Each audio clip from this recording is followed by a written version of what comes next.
You want to change the world? Start off by making your bed. If you make your bed every morning, you will have accomplished the first task of the day. It will give you a small sense of pride, and it will encourage you to do another task, and another, and another. And by the end of the day, that one task completed will have turned into many tasks completed. Making your bed will also reinforce the fact that the little things in life matter. If you can't do the little things right, you'll never be able to do the big things right. And if by chance you have a miserable day, you will come home to a bed that is made, that you made. And a made bed gives you encouragement that tomorrow will be better. To pass SEAL training, there are a series of long swims that must be completed. One is the night swim. Before the swim, the instructors joyfully brief the students on all the species of sharks that inhabit the waters off San Clemente. They assure you, however, that no student has ever been eaten by a shark, at least not that they can remember. But you are also taught that if a shark begins to circle your position, stand your ground. Do not swim away. Do not act afraid. And if the shark, hungry for a midnight snack, darts towards you, then summons up all your strength and punch him in the snout, and he will turn and swim away. There are a lot of sharks in the world. If you hope to complete the swim, you will have to deal with them. So if you want to change the world, don't back down from the sharks. Over a few weeks of difficult training, my SEAL class, which started with 150 men, was down to just 42. There were now 6 boat crews of 7 men each. I was in the boat with the tall guys, but the best boat crew we had was made up of the little guys, the Munchkin crew, we called them. No one was over 5'5". The Munchkin boat crew had 1 American Indian, 1 African American, 1 Polish American, 1 Greek American, 1 Italian American, and 2 tough kids from the Midwest.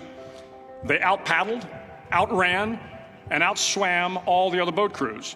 The big men in the other boat crews would always make good-natured fun of the tiny little flippers the Munchkins put on their tiny little feet prior to every swim. But somehow these little guys from every corner of the nation and the world always had the last laugh, swimming faster than everyone and reaching the shore long before the rest of us. SEAL training was a great equalizer.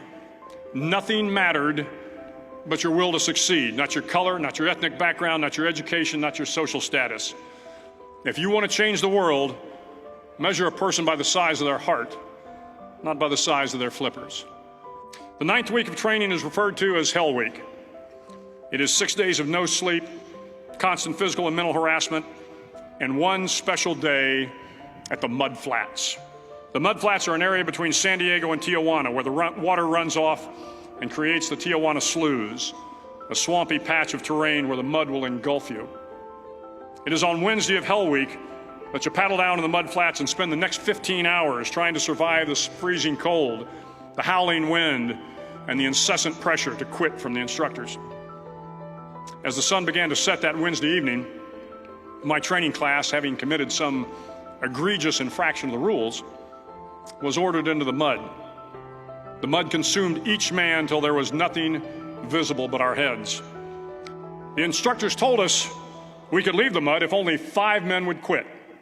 Only 5 men, just 5 men, and we could get out of the oppressive cold. Looking around the mud flat, it was apparent that some students were about to give up. It was still over 8 hours till the sun came up. 8 more hours of bone-chilling cold. The chattering teeth and the shivering moans of the trainees were so loud, it was hard to hear anything. And then one voice began to echo through the night. One voice raised in song.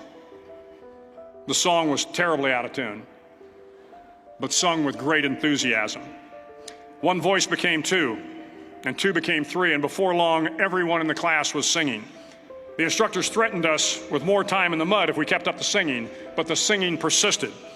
And somehow the mud seemed a little warmer, and the wind a little tamer, and the dawn not so far away. If I have learned anything in my time traveling the world, it is the power of hope.